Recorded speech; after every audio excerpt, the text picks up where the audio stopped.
Turning to the program, I have the pleasure of introducing Press Club President Marilyn Lazarski. Marianne, come on up.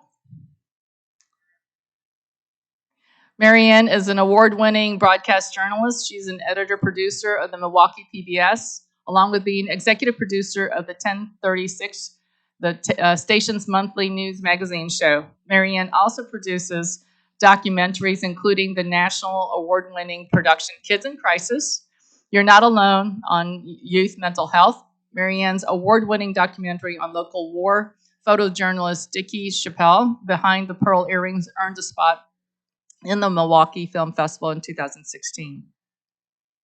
Marianne has earned several regional Emmy Awards for her work in addition to many state and national awards. She's a member of the Silver Circle of National Academy of Television and Arts, recognized for her outstanding contributions to the television industry in her 25-year career. Last November, Marianne spoke to our club, highlighting her documentary that she helped co-create, America's Dairyland. Today, she's going to introduce our media panelists and open our program. Welcome, Marianne. It's great to have somebody here grace our stage with so much credentials.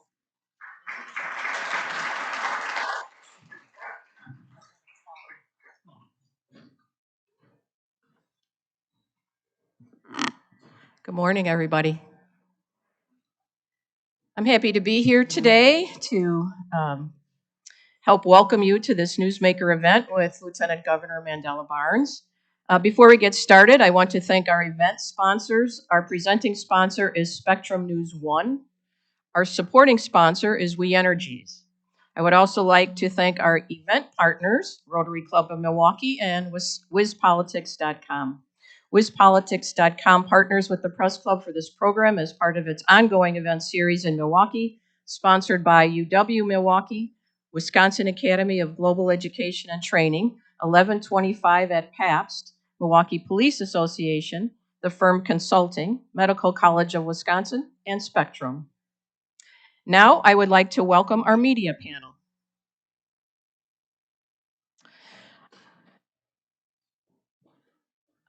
This is Victor Jacobo from CBS 58 and Telemundo, Wisconsin. Next to him is Bill Glauber from the Milwaukee Journal-Sentinel. And on the end is Charles Benson from TMJ4 News. Once again, our guest today is Lieutenant Governor Mandela Barnes, who is seeking the U.S. Senate seat held by incumbent Senator Ron Johnson. Barnes is a Democrat who was elected Lieutenant Governor in 2018, along with Governor Tony Evers, and is challenging Senator Johnson, a Republican seeking a third term. Please welcome Lieutenant Governor Mandela Barnes.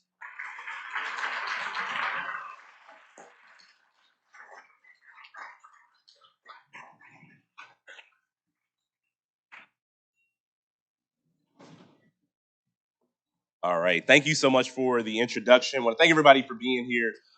Really excited for my second Newsmaker luncheon. So for those who don't know me, and we just had the introduction, but I'm Mandela Barnes, and I'm proudly serving as your Lieutenant Governor and now running for the U.S. Senate. Now, my story is a very Wisconsin story. It's a story about the opportunities of American manufacturing and the strength of American labor unions. I believe it's a story that's only possible right here in Wisconsin because my grandfather was able to move here after his service in World War II, and he laid a foundation for the next generation. He was able to get a union job as a steel worker, walked in the factory one day, walked out 35 years later. And that's the story that was possible for so many people around this city and across this state. But unfortunately, the story we don't hear told as often. And I don't come from a wealthy family, don't come from a well-connected family. Grew up right here in the city of Milwaukee. My parents' union jobs, I believe, were the ticket to the middle class for us and have the same access to. And in my opinion, we've been left behind by politicians that would rather serve their wealthy donors than to help people like us. And I think that the Senate itself is a broken institution.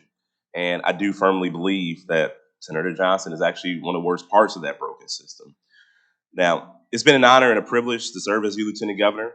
I've been able to spend time in all 72 counties around this state, met with farmers, small business owners, community leaders, and just working people to talk about the issues that were most important to them. And what I saw was a state that has struggled to deal with the challenges of the pandemic, challenges of the inflation. We're with inflation. And while one of our senators has turned his back on us, I decided to run for the U.S. Senate so working people here in this state, like my family, and all those that I've come across in my journeys, can have two senators who look out for them instead of one that's doing double duty. Now, we're talking about a senator who's had 12 years to work for working people, but has turned his back every single time, but has yet to turn his back on his campaign donors. He's never turned his back on delivering perks and benefits for even his own family members. Just last week, we learned that his family's trust and his former business haven't paid state income taxes for years. Ron Johnson wants these loopholes for the wealthy individuals in the state while working people continue to struggle. And that's something that needs to change. We're talking about a person who's getting out of his fair share, out of paying his fair share. Meanwhile, he's been hell-bent on making life harder, more expensive for everybody else. We deserve more than folks who give us proof that they'll only deliver for themselves or their wealthy donors while leaving the rest of the state out to dry. I got to tell you, it's not exactly surprising because we've seen this time and time again over the last 12 years. And now, while we might laugh or cringe, depending on your perspective, at a lot of things we've heard over the last 12 years from the senator, what we know is that the reality is what he's doing is no joke. We're talking about a person who secured more than $200 million in tax deductions for two of his biggest donors in a single year, but wants to put the Social Security and Medicare benefits people have worked their entire lives for on the chopping block. Somebody who voted to raise the retirement age, but won't vote to raise the minimum wage, and is also in favor of sending seniors back to work. We're talking about somebody who's taking hundreds of thousands of dollars from Big Pharma while he calls to repeal the Affordable Care Act and voted against capping the cost of insulin, being against letting Medicare negotiate fair drug prices. It's unfortunate when working people get left behind and the only person who seems to be considered, and the only people who seem to be considered are the most wealthy or the most powerful among us. Now, we deserve better. We deserve to move this state forward. And that's what I intend to do. It's the work that I've done as a member of the state legislature. It's the work that I've done as lieutenant governor. And I know I ran off a laundry list of things, but I can assure you that this campaign isn't just about the bad things, the failures of the last 12 years. It's about bringing our state boldly into the future. It's about bringing us together. It's about lowering those barriers that have kept us separate. It's about building bridges across the entire state so we can be in prime position to lead this nation. And that means rebuilding the middle class by investing in good schools and opportunity. It means addressing climate change and creating the manufacturing economy of the future. We can do it at the same exact time. We've done it before. My dad's job on the assembly line for 30 years was assembling catalytic converters, and catalytic converters were only necessary after the implementation of the Clean Air Act required lower emission standards for vehicles, or newer emission standards for vehicles, I should say. The catalytic converter was a way to achieve those standards. My dad, his brother, thousands of other people got good paying jobs because of the bold action Congress took on climate change. And right now, 80% of the world's solar panels are produced in China. And I just think Wisconsin should have a piece of that action. I think we are in the best position to do it, but it takes leadership to make it happen. It means having leaders who understand that, no, we do not actually have enough jobs in Wisconsin. We need more jobs. We need more opportunities to grow as a state, to provide those opportunities for families that have been missing it for so long. And it also means protecting our hard-won rights and freedoms by bringing back Roe versus Wade to make sure that young women in this country don't grow up with fewer rights than their mothers and their grandmothers. As a millennial, it feels like people in my generation have fewer opportunities than my granddad did after he moved back from World War II. We should always be moving forward. We can do this, and I know we can because while we have a senator that wants to divide us and convince us that we don't have anything in common, that's the exact opposite of what I actually see traveling the state, having in-depth conversations with people. I was in Eau Claire earlier this year sitting with a group of farmers. Many of them were actually Republicans, but they were willing to sit and they want to listen because they were fed up with the way things are going. One of them talked to me about the struggles that the struggles that he faced trying to keep the family farm afloat in the face of consolidation. He was proud of the legacy of his father and his grandfather, but disheartened the idea of that legacy coming to an end. It made me think of my own family. It also made me think of the manufacturing jobs that gave my father, my grandfather, their opportunities. So I talked to the group about how corporate greed and consolidation has shipped so many of those jobs out of state and overseas the same way that consolidation in the dairy industry and agriculture in general has hurt our family farms, making it more difficult for them to be able to compete and get ahead and ultimately feed the world as they once did. Now, the details of all of our lives, whether it's in this room or across the state, might be a little bit different, but the struggles we face are all so incredibly similar and familiar. And that's the Wisconsin that I see. We have way more in common with each other than we'll ever have with self-serving politicians. And it's time for the people's voices to truly be heard and actually reflected in government. And the reality is that every single one of my stops, whether it's as lieutenant governor or whether it's on the campaign trail, it's a constant reminder that things aren't always red or blue, left or right. It's about who's been on the top and folks who've been left behind at the bottom. People in this state are ready to be represented by people who actually share our experiences and our Wisconsin values. Now, I'm the proud son of the middle class. Like most people in this state, not a multimillionaire, not even a single millionaire. And I don't have the backing of big pharma, big oil, but I do have his skin in the game and support of just honest, hardworking people in every corner of this state. And I know that in our greatest challenges, we have our greatest opportunities. We have the opportunity to put working people first, to bring supply chains back to America, to start building things here again, Wisconsin specifically. We have the opportunity to codify Roe versus Wade into law once and for all to protect the right to choose and abortion access. And we also have the opportunity to rebuild the middle class that gave me a fair shot at the American dream, to make sure that every child growing up in this state has at least the same opportunities that I had. And it's possible because over the course of this pandemic, billionaire wealth increased an additional $1.5 trillion, while at the same time, 7 million people found themselves in poverty for the first time. And now I just want to wrap up by talking about the race moving forward. As we all know here in Wisconsin, close elections are just what we come to know. And we know this one will be close also. But in the final days, we're showing up everywhere, having the conversations with anybody, even when those conversations are difficult, spreading our message of opportunity and rebuilding this middle class. Now, the energy from voters or people who weren't even voters before has been amazing. I met a lot of first-time folks who, never voted before. And I'm not talking about 18-year-olds. I'm talking about people who just felt like they never had a voice or never had a reason to show up to the polls. And they've been showing up to our events. And they've been making their voices heard, and they're talking to their friends, they're talking to their family members, and they're talking to their neighbors. And these final days, we're going to show up, and I'm going to tell you, we're going to remind people about what is at stake right now. This is about the future of Wisconsin. It's about the future of the country. It's about a choice between the direction to move us forward or to continue to go backwards. Now, there's a real energy also from young people who want to have a say-so in that future, because that's what it's all about. It's about the next generation. Energy is very real from women who want to be able to make their own healthcare decisions. And the energy from working people who are fed up, tired of being left behind, seeing prices go up, but not their paychecks, is very real. And so in the next week, we're showing up to every community, reminding people that nobody's going to get left behind. It's a fight for freedom. It's a fight for fairness. And for so many people, it's a fight for our future. And this is a fight that we are going to win. So just want to say thank you so much, and ready to take some questions.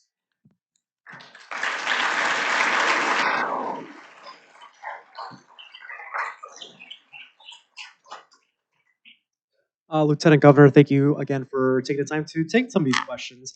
As we're gathered here right now, House Speaker Nancy Pelosi's husband, Paul Pelosi, is recovering from an attack in Arizona. There have been reports of people with armed weapons outside of polling places here in Wisconsin.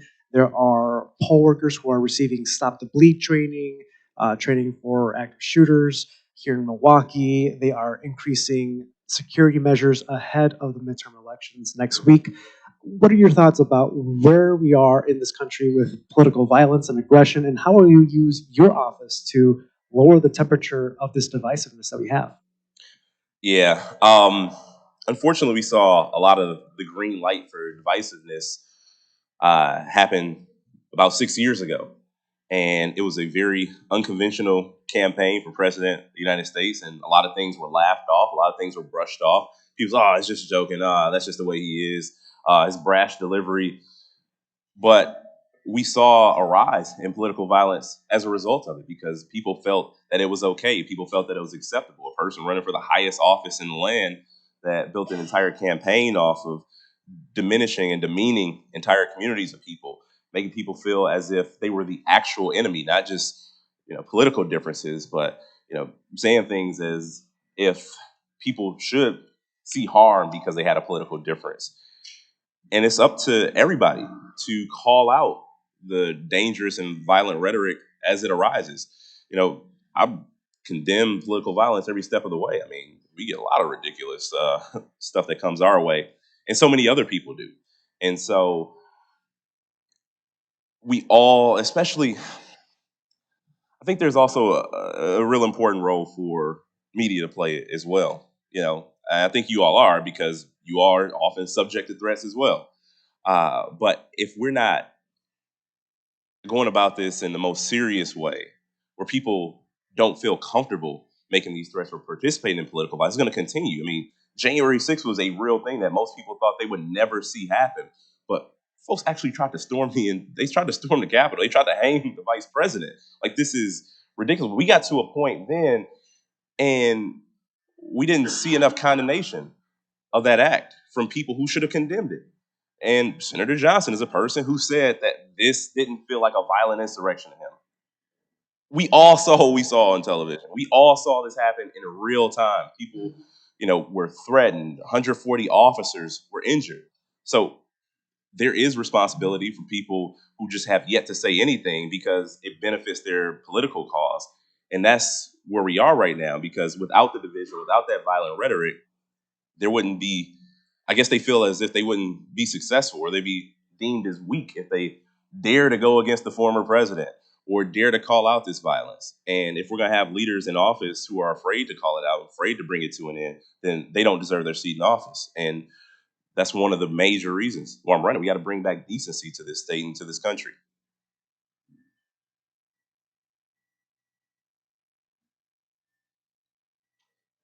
Print journalist struggles with microphone. Thank you. Yes. Thank you, Lieutenant Governor, for reminding me. You said you'd go places and have difficult conversations, and perhaps this is a difficult conversation. I was with Senator Johnson in Dodgeville yesterday. He was incredibly harsh about you. He criticized you for going on Russian TV, criticized you for some of your comments about the founding of America, said you support defund the police, raised an old interview in which you discussed institutional racism in Wisconsin and called it concealed carry racism. He told the crowd, and I quote, "So that's what he thinks of you. He thinks you're a bunch of racists. Why would he want to represent you?" And he concluded with a quote, "Why would some of our fellow citizens elect somebody who does not like this country, doesn't like Wisconsinites, and surely doesn't like law enforcement?" What do you tell voters who hear this? And do you have any further reflections on Senator Johnson? Well, the further reflections, I mean, this goes back to the former question, right? Like, I wouldn't run for the U.S. Senate. I wouldn't be here today if any of these things that he said were true. But this is a person who's lied to us, to our faces, for 12 straight years. A person who, again, looked us in the eye and said that this is not an insurrection. These are tourists. These are patriots. He called those folks patriots. Let's look at what he said about me and who he actually called patriots. That's the reality here. The people who stormed the Capitol is who he thinks are patriots.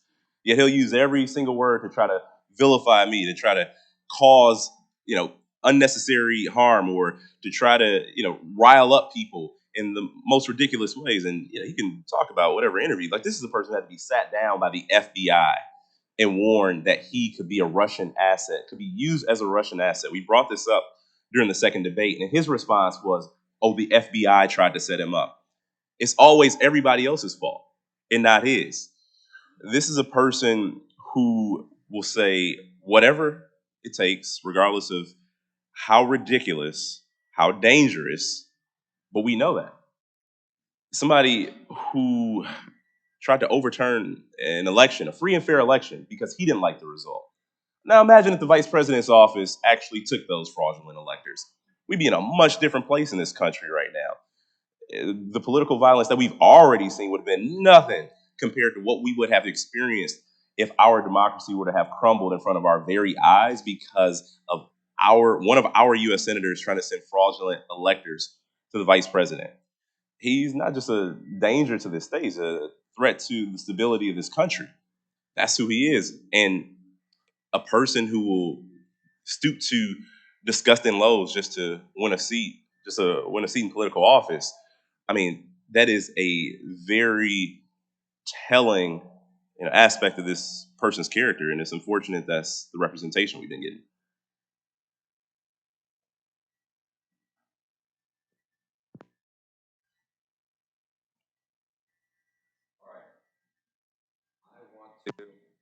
Green. Can you hear me? All right, there we go.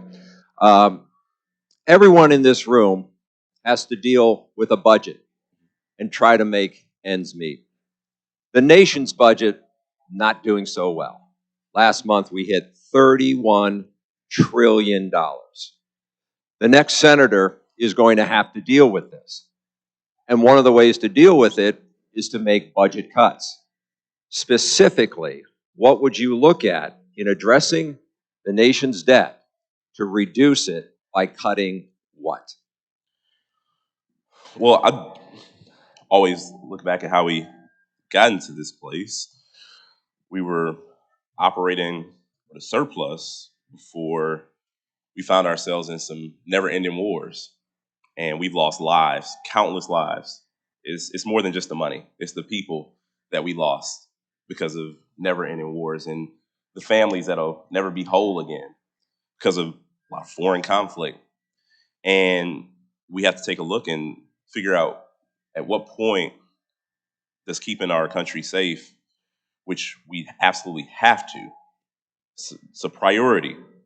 There's a lot going on, and I would hate to be in a position of any other country that's facing threats of invasion or anything else.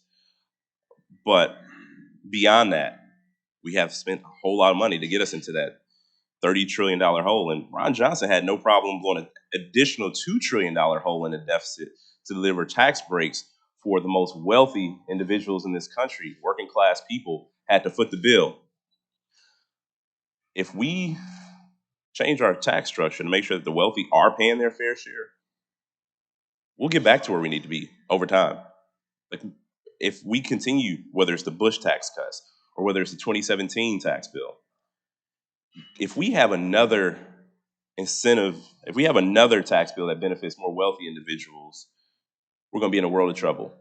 Again, billionaire wealth increased an additional $1.5 trillion over the course of the last 3 years. The money is there. The money is just being spent right. And people aren't being required to pay their fair share. That's what this comes down to. It comes down to making sure that the wealthy individuals aren't having the same effective tax burden as a public school teacher. 1 year, Ron Johnson paid around $2,000 in income taxes, which is less than a typical public school teacher. Not only is it hurting working families, it's hurting the entire country. So what I hear from you is that the only way to get out of it is to raise taxes, or do you believe budget cuts have to be played in order to reduce the national It's not about raising taxes, it's about making sure that the wealthy pay their fair share. It's unfair and have a country where largest corporations have $0 in tax liability, or the most wealthy individuals in this country have the same tax liability as public school teachers. Like, not only is it hurting this, working people, working class people, not only are working class people not able to fully participate in the economy as they would, we can actually lower taxes for working class families and still get out of this deficit, still get out of this hole while making more wealthy Americans pay their fair share. Like, there is no reason that billionaires should have $0 in tax liability. There's no reason that the most profitable companies in the history of this nation are able to have $0 in tax liability. It's just not fair. If elected to the U.S. Senate, you may one day cast a vote for a Supreme Court nominee. The Supreme Court's conservative majority seems poised after yesterday's case to rule affirmative action at colleges and universities as unlawful, likely impacting Black and Latino students across the country. What, if anything, are your thoughts to address that issue if that is, ruled unlawful by the Supreme Court? What was your reaction seeing the arguments yesterday?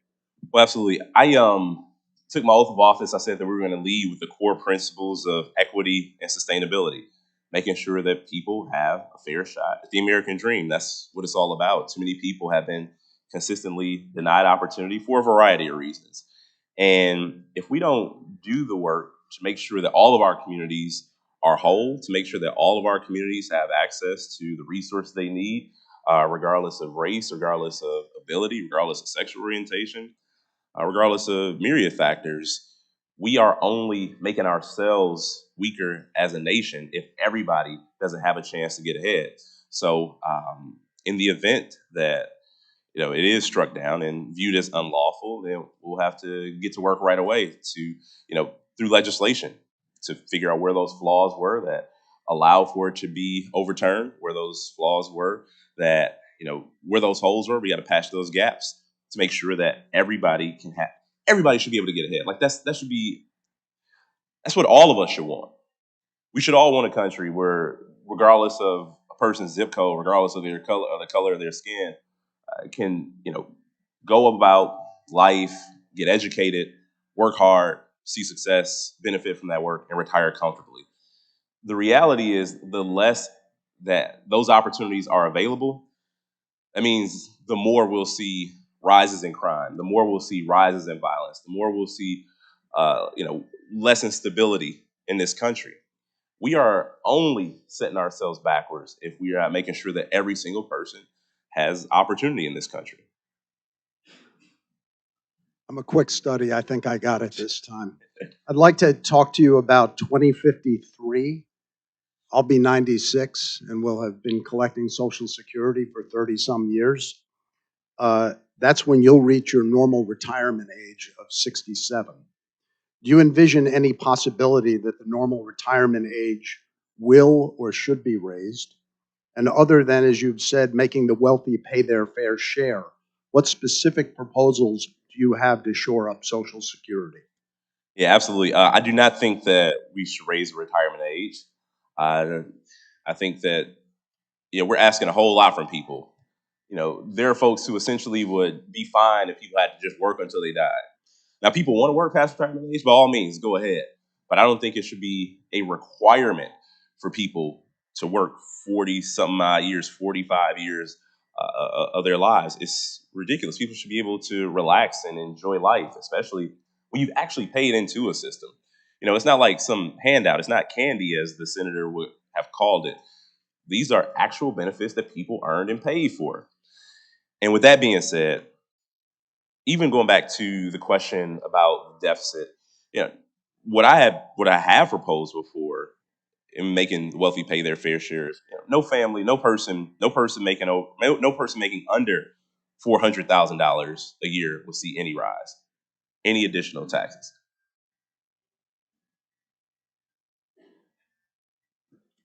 All right, let's talk about the environment. Clean energy is seen as the new frontier that can provide family supporting jobs. What role will you play in the Senate, if elected, to help make Wisconsin a Midwest leader in reducing carbon emissions and increasing economic opportunity for entrepreneurs and manufacturers? Well, I'll tell you, for the very first time in this state, we have a clean power plan that's going to get us to 100% renewable energy. And there have been some investments made at the federal level that can help us actually expedite those goals. We only have a certain amount of time to get this done, right? Like, if we don't solve climate change, then all the work, everything that we are doing, whether it's to create jobs, whether it's to fund our schools, like, none of it matters. None of it matters if we don't have a planet where people can live.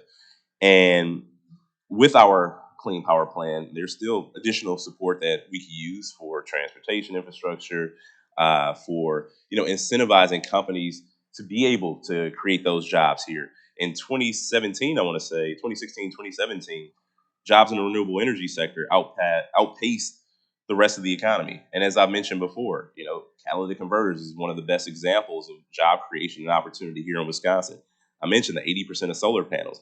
There's no reason that we have to rely or should have to rely on other countries for our necessities.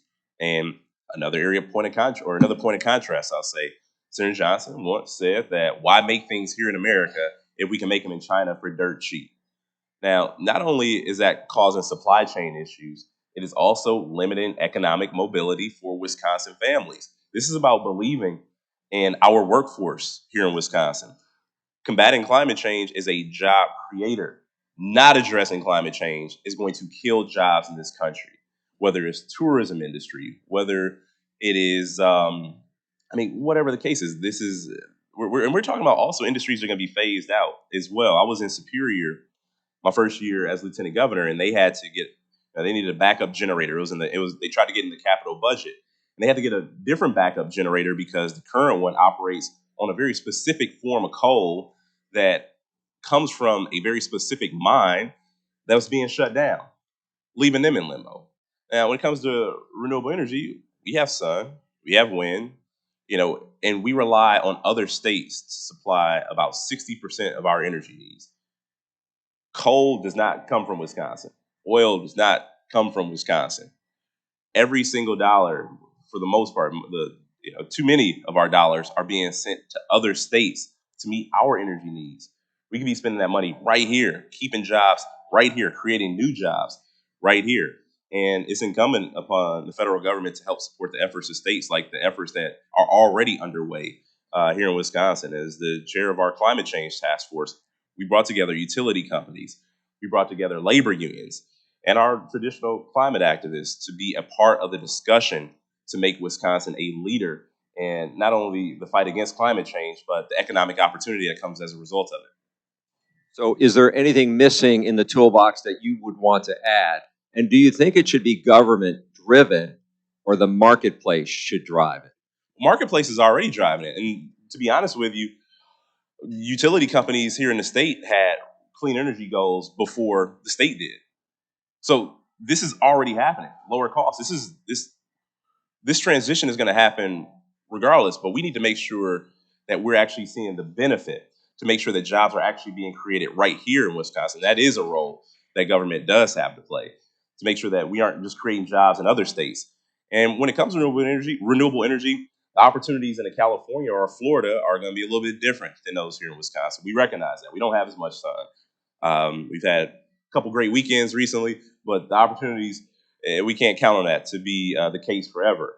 But the incentive structures that exist right now for oil companies, no longer, we shouldn't be subsidizing oil companies. We should be subsidizing renewable energy projects. I'll move from higher education to K through 12 education. Another nationwide issue that's we're feeling even in our home districts is a teacher shortage.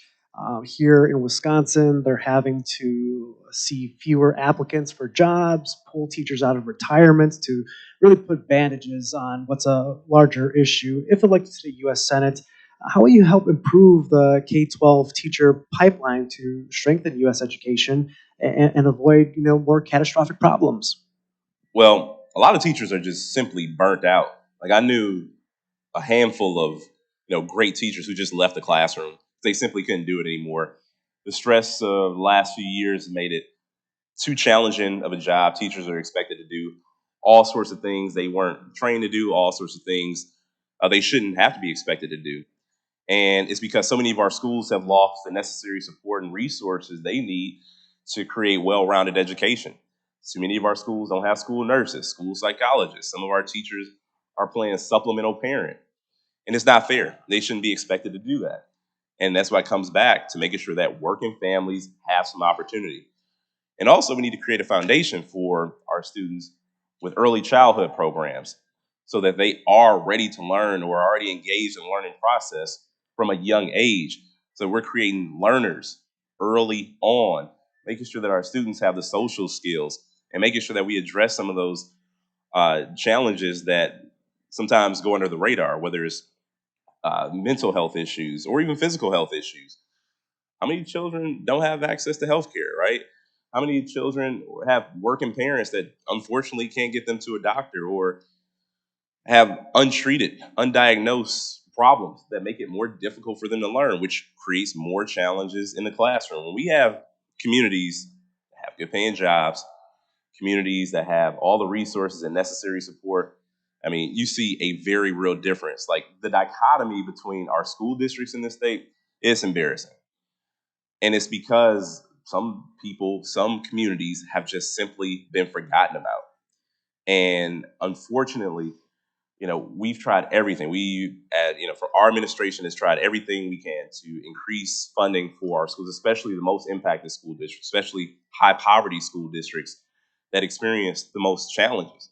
If we're leaving these students behind, if we do that for a next generation, I mean, you ain't seen nothing yet. You haven't seen anything. If you think it's difficult now, it's going to be absolutely worse if our young people don't have access to resources. So, of course, our teachers are the ones who are dealing with it. They're being forced to deal with things they shouldn't, and as a result, they're checking out. And one thing we have, one thing that would help, because it almost feels as if it's a profession that's not super attractive these days, because people see how teachers are being treated. We need to treat our teachers, our educators, with some respect. We need to value the profession. People say, oh yeah, well, they're just teachers. They go into the profession, they want to take off during the summertime or this or that. They get demonized for every single thing, and it's just not fair for teachers. Okay.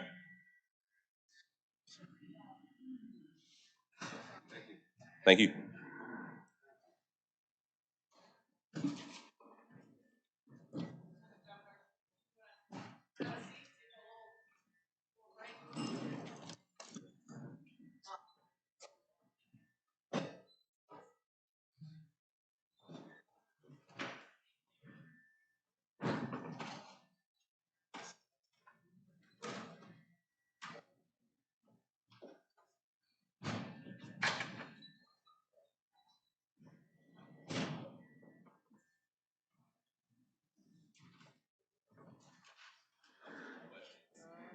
That's all right. Great to have you, Lieutenant Governor. Give me a second here to get settled down. I didn't practice this part, so. Yeah. All right. Well, we'll do our best here. Okay, great. Thank you so much, Charlie, Victor, and Bill, for the questions. We wanted a few minutes to share some questions that our Rotarians had asked as well that have not been covered yet. So one of the ones that you sort of mentioned in your opening remarks, but we'd love to hear some of your deeper thoughts, is what are your thoughts on defund the police movement? Yeah, so this is the question I had to answer since the very beginning of this campaign, because it's been unfairly maligned by people like Senator Johnson. I do not support defunding the police. And our administration actually delivered historic investments to law enforcement, public safety, and crime prevention, $100 million because of the American Rescue Plan Act. That's funding that Ron Johnson voted against. I supported state budgets in general in 2019 that included additional resources for law enforcement. So this is Ron Johnson and his allies lying to you once again. If you've received that mailer, if you've seen that commercial, I'm telling you that Ron Johnson is absolutely lying to you. He's lied for 12 years. We shouldn't expect anything more. Lieutenant Governor, our country has had very serious challenges now and certainly into the future. And over the last 30 years, the reality is neither Republicans or Democrats, even when they've had complete control, have been able to address or repair pressing problems. Things like problems like immigration, education, healthcare, infrastructure, climate change, budget deficits, or anything else. What do you think needs to be done and changed in order for the government to address these critical issues? Well, the big reason why it's taking so long to address these critical issues is because people rather play politics than to do the right thing. It is politically convenient to keep up the fight over immigration for far too many people. It is politically convenient to keep up fights like the right to choose and abortion access. And people are being harmed in the process. Like, too many people in Washington act as if actual lives are not on the line. That's what's happening, but people are playing politics. One thing too, I mean, that would solve all this stuff is getting big money out of politics. I mean, there's an insane amount of money that gets spent on these elections, and that money that's being spent is only driving wedges further into communities, keeping people separate. Like the whole urban-rural divide thing, I have long said that I don't even see it as factual. I think it's a political myth because people take advantage of it to gain political benefit. So we get big money out of politics. We end a lot of this polarization. We get rid of partisan gerrymandering. We end a lot of this polarization, and things could change. I think it's more structural than anything. Lieutenant Governor, please describe what you believe was your most significant accomplishment, one which you were individually and primarily responsible for delivering to the residents of Wisconsin while you served as Lieutenant Governor. The work we did on the climate change task force. I mean, we hadn't done significant work like that before, and it led to the creation of our Office of Environmental Justice, our Office of Sustainability and Clean Energy. It also ended up with us finally being on track to 100% renewable energy, and also led to the state having sustainability plans in all of our agencies. So it's about fundamentally changing the way we do things. First, from an inward perspective, and then finally doing the work to make sure that this is a state that promotes the idea of sustainability, clean energy, job creation as a result of it. And I'll tell you also, the role of lieutenant governor is not one that comes with a whole lot of responsibilities, and I decided that was something I wanted to see change. Regardless if the Constitution said there were a bunch of responsibilities or not, I want to be as active as possible.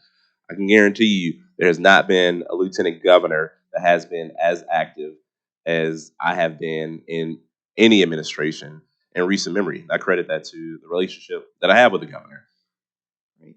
Well, thank you so much. We know you have a tight schedule today. We appreciate your time today and being able to speak to not only Rotarians, but Rotarians guests in our community. So appreciate your spending some time and sharing your thoughts. Well, thank you so much. Really happy to be here. Hope to see y'all soon. Great.